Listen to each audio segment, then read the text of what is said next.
જય શ્રી કૃષ્ણ, રાધે રાધે। તો આજે આપણે મહાબલી બજરંગબલીની વાત કરીએ તો કે બજરંગબલી હનુમાનજીએ જે કંઈ કાર્ય કર્યા એ કાર્ય નિષ્કાળ ભાવનાથી કર્યા અને એને ક્યારેય પણ અભિમાન નથી કર્યું અને જે કાર્ય કર્યા એમાં એની યશ પરમ કૃપાળુ પરમાત્મા શ્રી રામચંદ્રજી ભગવાનને આપ્યું છે।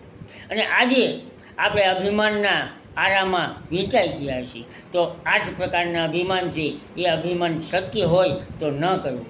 પેલું સત્તાનું અભિમાન, જેમની પાસે સત્તા આવે એનું અભિમાન વધી જાય છે। સંપત્તિનું અભિમાન, જેની પાસે મોટી સંપત્તિ હોય એ પણ અભિમાન થઈ જાય છે। સંતતિ, વધારે પડતું મોટું કુટુંબ હોય તો એને પણ અહમ આવી જાય છે। ઘણાને બળનું અભિમાન આવી જાય છે, ઘણાને રૂપનું અભિમાન આવી જાય છે, ઘણાને કુળનું અભિમાન આવી જાય છે, ઘણાને કર્તવ્યનું કે હું આ કાર્ય કરું છું એનું અભિમાન આવી જાય છે। અને હૃદયથી મોટું મારી દ્રષ્ટિએ અભિમાન કે મને અભિમાન નથી એવું કહેનાર મોટો અભિમાની ગણાય છે। જય શ્રી કૃષ્ણ, રાધે રાધે, જય દ્વારકાધીશ।